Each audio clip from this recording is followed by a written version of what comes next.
Welcome to ஜென்டாக் channel. இன்றைக்கி நம்ம என்ன பார்க்க போகிறோம் அப்படின்னா கிச்சன் டிப்ஸ். அதாவது நம்ம கிச்சனில் யூஸ் பண்ணுற வெங்காயம், பூண்டு, முட்டை இதெல்லாம் வச்சு நம்ம என்ன செய்யலாம் அப்படின்னா எப்படி இதெல்லாம் ரீயூஸ் பண்ணலாம், தூர போடாமல் எப்படி யூஸ் பண்ணலாம் அப்படிங்கிறதுக்கான வீடியோ தான் இது. இது என்ன அப்படின்னா வெங்காயத்தூள். நான் ஒரு பை நிறையா சேர்த்து வச்சுருந்தேன். நம்ம வெங்காயம் தனியாக, பூண்டு தனியாக, இந்த மாதிரி தனித்தனியாக நம்ம சேர்த்து வச்சு நம்ம இதை ரீயூஸ் பண்ணிக்கலாம். கார்டன் வச்சுருக்கவங்களுக்கு இது ரொம்ப ரொம்ப யூஸ்ஃபுல்லாக இருக்கும். எல்லார் வீட்லேயுமே நம்ம என்ன செஞ்சுருப்போம் அப்படின்னா செடிகள்லாம் அதிகமாக வச்சுருப்போம். அப்போ நம்ம செடிகளுக்கு உரமாக என்ன செஞ்சுக்கலாம் அப்படின்னா இதை யூஸ் பண்ணிக்கலாம். இப்போ இந்த வெங்காயத்தோல் எல்லாமே, காய்கறி தோல் எல்லாத்தையும் மொத்தமாக நம்ம ஸ்டோர் பண்ணி வச்சுட்டு அதில் தண்ணி ஊற்றிட்டு 2 நாள் கழித்து அந்த தண்ணியை என்ன செஞ்சுக்கலாம் அப்படின்னா செடிகளுக்கு உரமாக யூஸ் பண்ணிக்கலாம்.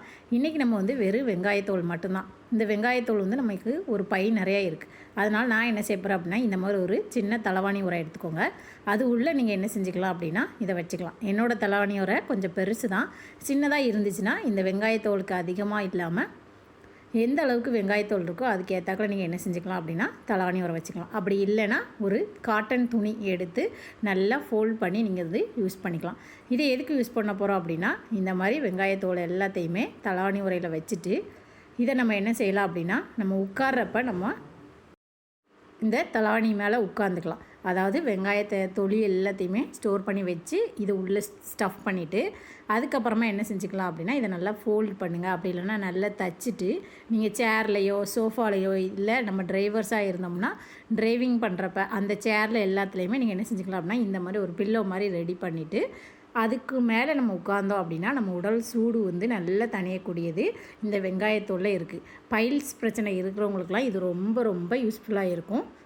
நம்ம வெங்காயத்தில் எந்த அளவுக்கு நமக்கு பெனிஃபிட்ஸ் இருக்கோ அதே மாதிரி அந்த தொலிகள் மேலேயும் நமக்கு அதிக அளவு நன்மை இருக்குது. நம்ம அந்த சலசலப்பு இருக்குது அப்படிங்கிறதுனால அந்த தொலியை யூஸ் பண்ண முடியாது. அப்படிங்கிறதுனால குக்கிங்க்கு அந்த ஸ்கின் எல்லாம் ரிமூவ் பண்ணிவிட்டு என்ன செய்கிறோம் அப்படின்னா உள்ளே இருக்கிற பகுதி மட்டும்தான் நம்ம யூஸ் பண்ணுறோம். வெங்காயத்தில் எந்த அளவுக்கு சத்துக்கள் இருக்கோ அதே சத்துக்கள் ஒரு 45% இந்த வெளியில் இருக்கிற தோள்களுக்கு இருக்குது. அதனால் இந்த மாதிரி தோள்களை நீங்கள் என்ன செய்யக்கூடாது அப்படின்னா தூர போடாமல் இந்த மாதிரி நீங்கள் ஒரு பில்லோ மாதிரி யூஸ் பண்ணிக்கிட்டோம் அப்படின்னா ரொம்ப ரொம்ப நல்லாயிருக்கும். நீங்கள் இந்த மாதிரி தைக்கணுன்னா தைச்சிக்கோங்க. அப்படி இல்லைன்னா நல்லா ஃபோல்ட் பண்ணிவிட்டு ஒரு ரப்பர் பேண்டோ என்ன செய்யணுமோ அதை நீங்கள் செஞ்சுக்கோங்க. நான் இந்த மாதிரி ஒரு சைடில் ஃபோல்ட் பண்ணிவிட்டு அதில் ரப்பர் பேண்ட் போட போகிறேன். மொத்தமாக நீங்கள் ஃபோல்ட் பண்ணி ஸ்டிச் பண்ணுறதா இருந்தாலும் சரி, நான் இப்போ வீடியோக்காக காமிக்கிறேன். இதுக்கப்புறம் அது உள்ளே இருக்கிற ஸ்கின் எல்லாத்தையும் வெளியில் எடுத்துகிட்டு செடிகளுக்கு தான் நான் என்ன செய்ய போகிறேன் அப்படின்னா உரமாக யூஸ் பண்ண போகிறேன். இதை இந்த மாதிரி நீங்கள் பில்லோவாக யூஸ் பண்ணிவிட்டு அது மேலே நம்ம என்ன செய்யணும் அப்படின்னா உட்காரணும். அந்த மாதிரி உட்கார்ந்தோம் அப்படின்னா உடல் சூடு நல்ல தனியும். பைல்ஸ் பிரச்சனை இருக்கிறவங்களுக்கு ரொம்ப ரொம்ப நல்லது. இந்த வெங்காயத்தோலில் அந்தளவுக்கு உடல் சூட்டை தணிக்கக்கூடிய தன்மை இருக்குது. இது வரைக்கும் நீங்கள் வெங்காயத்தோலில் தூர போட்டுட்டீங்க அப்படின்னா இனிமேல் தூர போடாமல் இந்த மாதிரி பில்லோவாக ரெடி பண்ணி நீங்கள் என்ன செஞ்சுக்கலாம் அப்படின்னா உட்காந்துக்கலாம். நான் ஸ்டிச் பண்ணலை, ஏன்னா இதை ரிமூவ் பண்ண போகிறேன் அப்படிங்கிறதுனால ஸ்டிச் பண்ணலை. ரிமூவ் பண்ணாமல் இந்த மாதிரி ரப்பர் பேண்டுனாலும் நீங்கள் போட்டுக்கிட்டு அதுக்கு மேலே உட்காந்துக்கலாம். இப்போ இந்த மாதிரி ஒரு ஊஞ்சல் இருக்குது, நான் அதில் என்ன செஞ்சுக்கிட்டேன் அப்படின்னா இந்த பில்லோ போட்டு இதுக்கு மேலே நீங்கள் என்ன செஞ்சுக்கலாம் அப்படின்னா உட்காந்துக்கலாம். இந்த மாதிரி அந்த டிப் நம்பர் 2 என்ன அப்படின்னா வெண்டைங்காய் அப்படின்னாலே நம்ம பச்சையாக சாப்பிடக்கூடியது இந்த காய். இதை நம்ம பச்சையாகவே டெய்லி 1 இல்லை 2 என்ன செய்யலாம் அப்படின்னா சாப்பிடலாம். ரொம்ப ரொம்ப நல்லது. இப்போ இந்த வெண்டைங்காயை எப்படி சுத்தம் பண்ணணும் அப்படின்னா தண்ணி ஊற்றி சுத்தம் பண்ணக்கூடாது. நிறைய பேர் என்ன செய்வாங்க அப்படின்னா தண்ணி ஊற்றி சுத்தம் பண்ணுவாங்க. அதுவும் நிறைய பேர் கிச்சனில் குக்கிங் பற்றி தெரியாதவங்க தான் என்ன செய்வாங்க அப்படின்னா ஃபஸ்ட் டைம் நம்ம எல்லாருக்குமே அந்த எக்ஸ்பீரியன்ஸ் இருக்கும். எக்ஸ்பீரியன்ஸ் ஆனதுக்கப்புறம் தான் இதை இப்படி க்ளீன் பண்ணக்கூடாது அப்படின்னு தெரியும். அந்த வகையில் இந்த வெண்டைக்காயை நம்ம என்ன செய்யணும் அப்படின்னா இந்த மாதிரி ஒரு துணி வச்சு தான் க்ளீன் பண்ணணும். அதேமாரி நம்ம கிச்சனுக்கு யூஸ் பண்ணுற துணியை வச்சு கண்டிப்பாக க்ளீன் பண்ணவே பண்ணாதீங்க. இதுக்குன்னு ஒரு தனியாக ஒரு துணி எடுத்து அதை இந்த மாதிரி வெண்டைக்காயில் இருக்கிற தூசி எல்லாத்தையுமே நல்லா தொடச்சிட்டு அதுக்கப்புறமா நம்ம வெண்டைக்காவை சின்ன சின்ன பீசஸாக கட் பண்ணி குக் பண்ணோம் அப்படின்னா ரொம்பவே நல்லாயிருக்கும். இந்த பழைய துணி வச்சு நம்ம செஞ்சோம் அப்படின்னா அந்த வெண்டைக்காயிலையும் ஸ்மெல் இருக்கும். அதனால் பழைய துணியை அவாய்ட் பண்ணிட்டு ஃப்ரெஷ்ஷாக அதுக்குன்னே ஒரு துணி நீங்கள் ரெடி பண்ணி வச்சுக்கோங்க. டிப் நம்பர் 3 இது என்ன அப்படின்னா முட்டை ஓடு. அதாவது நம்ம வீட்டில் எல்லாருமே டெய்லி யூஸ் பண்ணுறது எக்கு ஷெல்லை நம்ம என்ன செஞ்சுருவோம், அதாவது முட்டை ஓடை தூர ஊற்றிடுவோம். இந்த மாதிரி முட்டை ஓடை நீங்கள் தூர ஊற்றாமல் வீட்டில் செடிகள் இருந்தாலும் சரி நம்மளுமே என்ன செய்யலாம் அப்படின்னா இந்த முட்டையை நம்ம ரீயூஸ் பண்ணிக்கலாம். இந்த டிப்ஸ் நம்பர் 3 இது எப்படி செய்யலாம் அப்படிங்கிறத நான் உங்களுக்கு காமிக்கிறேன். இது அவிச்ச முட்டையில் இருந்த ஓடாக இருந்தாலும் சரி தான், நம்ம முட்டை பொரிக்க போகிறோம் அப்போ உடச்ச ஓடாக இருந்தாலும் சரி தான், ரெண்டையுமே நீங்கள் என்ன செஞ்சிடணும் அப்படின்னா கழுவிடணும். நல்ல தனியாக ஸ்டோர் பண்ணிவிடுங்க.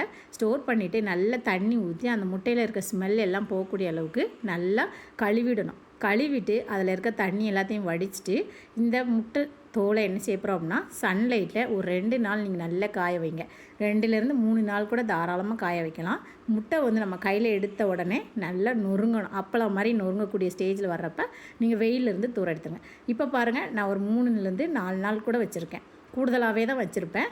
இப்போ நல்லா நான் இந்த சன்லைட்டில் ட்ரை ஆகிடுச்சு. இப்போ பாருங்கள், இந்த முட்டையை நம்ம என்ன செஞ்சுக்கலாம் அப்படின்னா கையை வச்சு நல்லா இந்த மாதிரி உடைச்சோம் அப்படின்னா நல்லா நொறுங்கணும். அப்பளம் நொறுங்கின மாதிரி நொறுங்கணும். அப்படி நொறுங்கலை அப்படின்னா முட்டை நல்லா காயலைன்னு அர்த்தம். நல்லா காய வச்சு எடுத்துக்கோங்க.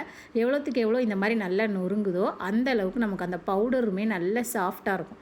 இப்போ முட்டை ஓடை வந்து நீங்கள் என்ன செஞ்சுக்கலாம் அப்படின்னா கழுவிட்டு தான் யூஸ் பண்ணணும். கழுவலை அப்படின்னா எறும்பு எல்லாமே நிறைய வர ஆரம்பிச்சிடும். அதனால் கழுவிட்டு இந்த மாதிரி நீங்கள் காய வச்சு நல்லா நொறுக்கிடுங்க. செடிகளுக்கு போடுறதா இருந்தால் இந்த மாதிரி நொறுக்கியுமே போடுவாங்க. அந்த காலத்துலலாம் என்ன செய்வாங்க அப்படின்னா வெங்காயத்தோல், முட்டை ஓடை எல்லாத்தையும் அப்படியே என்ன செஞ்சுருவாங்க அப்படின்னா செடிகளுக்கு போட்டுருவாங்க. அதே மாதிரி தான் இப்போ இந்த முட்டை ஓடை என்ன செய்யலாம் அப்படின்னா இந்த மாதிரி நொறுக்குனதுக்கப்புறமா மிக்ஸி ஜாரில் போட்டு அரைச்சிக்கோங்க. நல்லா மையாக அரைச்சிக்கோங்க. எந்த விதமான தண்ணியுமே சேர்க்கக்கூடாது. தண்ணி எதுவும் சேர்க்காமல் நல்லா அரைச்சி எடுத்துக்கிடுவோம். இப்போ இது வந்து நல்லா அரைச்ச பிறகு நல்ல மையாயிடும். அதை நீங்கள் என்ன செஞ்சுக்கலாம் அப்படின்னா ஒரு டப்பாவில் ஸ்டோர் பண்ணி வச்சுக்கோங்க. இப்போ பாருங்கள், இதில் இருக்கிற எல்லாத்தையுமே நான் மிக்ஸி ஜாரில் போட்டு நல்லா தண்ணி சேர்க்காமல் அரைச்சி எடுத்துகிட்டு வந்துட்டேன். பவுடர் மாதிரி ஆகிடும். இந்த மாதிரி வந்ததுக்கப்புறமா இதை நீங்கள் வந்து டெய்லி ஒரு ஸ்பூன் என்ன செஞ்சுக்கலாம் அப்படின்னா செடிகளுக்கு உரமாக யூஸ் பண்ணிக்கலாம். எல்லா விதமான செடிகளுக்கும் யூஸ் பண்ணலாம். முக்கியமாக ரோஜாப்பூ செடிகளுக்கு வந்து நல்ல நல்ல சாயில், அதாவது அந்த மண் வளத்தை வந்து அதிகரிக்கக்கூடியது தான் இந்த முட்டை ஓடு. அது போக நம்மளும் என்ன செஞ்சுக்கலாம் அப்படின்னா பல் தேய்க்கிறதுக்கு இந்த முட்டை ஓடு வந்து யூஸ் பண்ணிக்கலாம். நம்ம போனோட ஸ்ட்ரென்த், அதாவது பல் ஈறுகளுக்கு வந்து நல்ல ஒரு கால்சியம் சத்தை இது கொடுக்கக்கூடியது. நம்ம பற்கள் எல்லாம் வந்து வீக் ஆகிறது காரணம் என்ன அப்படின்னா நம்ம உடம்புல வந்து கால்சியம் சத்து கொஞ்சம் கம்மியாகிடுச்சு அப்படின்னா பற்களும் என்ன செஞ்சிடும் அப்படின்னா வீக் ஆகிடும். அதனால் நீங்கள் என்ன செஞ்சுக்கலாம் அப்படின்னா பற்களுக்கு வந்து கால்சியம் சத்தை கொடுக்கறதுக்கும் பல் ஈறுகளை வந்து ஸ்ட்ரென்த்தனாக இருக்கிறதுக்கும் அந்த முட்டை ஓடு வந்து ரொம்ப ரொம்ப யூஸ்ஃபுல்லாக இருக்குது. அடுத்து என்ன பார்க்க போகிறோம் அப்படின்னா டிப் நம்பர் 4. இதாவது இது என்னது அப்படின்னா பூண்டு தோலி. நம்ம எப்படி வெங்காயத்தோலை தூர போடாமல் ரீயூஸ் பண்ணோமோ அதே மாதிரி பூண்டு தோலையும் நம்ம வந்து என்ன செஞ்சுக்கலாம் அப்படின்னா ரீயூஸ் பண்ணிக்கலாம். இதுவும் நம்ம என்ன செஞ்சுக்கலாம் அப்படின்னா நான் வெங்காயத்துக்கு சொன்ன மாதிரி தான் இதையும் நீங்கள் என்ன செஞ்சுக்கலாம் அப்படின்னா ஒரு காட்டன் துணி உள்ளுக்க வச்சு இந்த தொலியை என்ன செஞ்சுக்கலாம் அப்படின்னா நம்ம தூங்கும்போது என்ன செஞ்சுக்கலாம் அப்படின்னா அதை வந்து தலையாணி மாதிரி யூஸ் பண்ணிக்கலாம் அப்படின்னு சொல்கிறாங்க. தலைவலி எல்லாமே வர்றவங்களுக்கு என்ன செஞ்சுக்கலாம் அப்படின்னா இந்த மாதிரி பூண்டு, அடிக்கடி தலைவலி வருது அப்படின்னு நினச்சிங்க அப்படின்னா பூண்டு தொலியை என்ன செஞ்சுக்கலாம் அப்படின்னா ஒரு சின்ன காட்டன் துணிக்குள்ள இந்த தொலி எல்லாத்தையுமே அப்படியே ஃப்ரெஷ்ஷாகவே வைக்கணும். இந்த மாதிரி அடுப்புலலாம் வச்சு கிண்டக்கூடாது. ஃப்ரெஷ்ஷாக அந்த வெள்ளையாக இருக்கப்பவே நீங்கள் என்ன செஞ்சுக்கணும் அப்படின்னா காட்டன் துணியில் வச்சுட்டு அதை தூங்குறப்ப தலையில் வச்சு படுத்தோம் அப்படின்னா தலைவலி சம்மந்தமான பிரச்சனை வராது அப்படிங்கிறாங்க. தூக்கமும் நல்லா வரும் அப்படின்னு சொல்கிறாங்க. இப்போ நான் என்ன செய்ய போகிறேன் அப்படின்னா இந்த பூண்டு வந்து ஒரு பேனில் போட்டு நல்லா ஃப்ரை பண்ணணும். அந்த பூண்டு கலர் ஃபுல்லாகவே நல்லா கருப்பாகக்கூடிய அளவுக்கு என்ன செஞ்சுக்கோங்க அப்படின்னா ஃப்ரை பண்ணிக்கோங்க. இதை நம்ம என்ன செஞ்சுக்கலாம் அப்படின்னா நல்லா வறுத்துட்டு தண்ணி சேர்க்கக்கூடாது, எண்ணெயும் சேர்க்கக்கூடாது. வெறும் பூண்டு தோலியை மட்டும் என்ன செஞ்சுக்கலாம் அப்படின்னா இந்த மாதிரி வறுத்துக்கணும். இதே மாதிரி நீங்கள் என்ன செஞ்சுக்கலாம் அப்படின்னா வெங்காயத்தோலியையும் நீங்கள் என்ன செஞ்சுக்கலாம் அப்படின்னா இதே மாதிரி பேனில் போட்டு வறுத்து நீங்கள் என்ன செஞ்சுக்கலாம் அப்படின்னா பவுடராக யூஸ் பண்ணிக்கலாம். இந்த பவுடரை செடிகளுக்கும் நீங்கள் என்ன செஞ்சுக்கலாம் அப்படின்னா உரமாக கொடுத்துக்கலாம். அப்படி இல்லை அப்படின்னா ஹேர் ஆயில், அதுக்கப்புறமா ஹேர் டைக்கு நீங்கள் என்ன செஞ்சுக்கலாம் அப்படின்னா இந்த பூண்டு தொலி, அதுக்கப்புறமா வெங்காயத்தோலை இதே மாதிரி ப்ராசஸ் பண்ணி நீங்கள் என்ன செஞ்சுக்கலாம் அப்படின்னா யூஸ் பண்ணிக்கலாம். இப்போ பாருங்கள், இந்த பூண்டை நம்ம என்ன செஞ்சாச்சு அப்படின்னா அந்த தொலி எல்லாத்தையுமே நம்ம வறுத்து இந்த மாதிரி மிக்சியில் போட்டு அரைச்சதுக்கப்புறமா இது நல்லா சாஃப்ட் ஆகிடுச்சு. இது ஒரு சூப்பரான உரமாகவும் யூஸ் பண்ணிக்கோங்க. நமக்கும் என்ன செஞ்சுக்கலாம் அப்படின்னா ஹேர் டை, நேச்சுரல் ஹேர் டைக்கு நீங்கள் வந்து இதை யூஸ் பண்ணிக்கலாம்.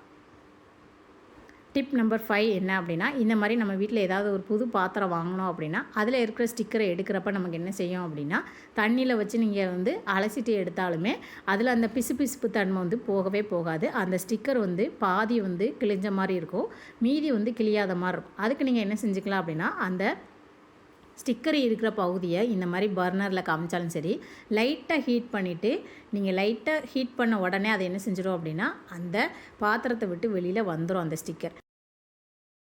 அடுப்பில் வச்சு நல்லா ஹீட் பண்ணுங்கள். இது வந்து எந்த விதமான எவர் சில்வர் பாத்திரமாக இருந்தாலும் சரி தான் இந்த மாதிரி ஸ்டிக்கர் இருக்கிறது நமக்கு கையில் வந்து பிசுபிசுப்பு இல்லாமலே நீங்கள் எடுத்துடலாம். அந்த ஸ்டிக்கருமே நமக்கு வந்து சாஃப்டாக டக்குன்னு என்ன செஞ்சிடும் அப்படின்னா ரிமூவ் ஆகிடும். இப்போ நான் காமிக்கிறேன் பாருங்கள். இந்த ஸ்டிக்கர் நான் லைட்டாக ஹீட் பண்ணியுமே டக்குன்னு உறிஞ்சிச்சு. இது மாதிரியே நான் என்ன செய்ய போகிறேன் அப்படின்னா ஃபஸ்ட்டு நான் வந்து ஹீட் பண்ணாமலே ட்ரை பண்ணேன். ஒரு சைடு எனக்கு வந்து வரல. இப்போ இந்த சைடு வந்து நான் ஹீட் பண்ணேன், அந்த சைடு ஹீட் பண்ணாமல் ட்ரை பண்ணேன். இதுக்கும் வித்தியாசம் இருக்குது பாருங்கள். இந்த சைடு கொஞ்சம் வந்து ஸ்டிக் ஆகிருக்கு. எதனால் அப்படின்னா ஃபஸ்ட்டு நான் வந்து ஹீட் பண்ணாமலே பண்ணது, அதனால தான் என்ன செஞ்சுருக்கு அப்படின்னா அது வந்து ஸ்டிக் ஆகிடுது. அப்படி உங்களுக்கு வந்து திரும்பியும் அதிலே ஒட்டியிருக்கு அப்படின்னா மறுபடியும் நீங்கள் என்ன செஞ்சுக்கலாம் அப்படின்னா நல்லா ஹீட் பண்ணிக்கோங்க. ஆனால் நம்ம ஸ்டிக்கரை வந்து ஹீட் பண்ணாமல் கிழிச்சோம் அப்படின்னா அந்த பிசுபிசு தன்மை வந்து அந்த பாத்திரத்தில் இருக்கும். அதனால் அந்த பிசுபிசுப்பு தன்மை இல்லாமல் இருக்கிறதுக்கு இந்த டிப்பை நீங்கள் ஃபாலோ பண்ணிக்க. இந்த வீடியோ பிடிச்சிருந்தால் லைக் பண்ணுங்கள், ஷேர் பண்ணுங்கள், மறக்காமல் சப்ஸ்கிரைப் பண்ணுங்கள், முடிஞ்சால் ஹைப் கொடுங்க. இந்த 5 டிப்ஸும் பிடிச்சிருந்துச்சு அப்படின்னா மறக்காமல் நிறைய பேருக்கு ஷேர் பண்ணுங்கள். தேங்க்யூ.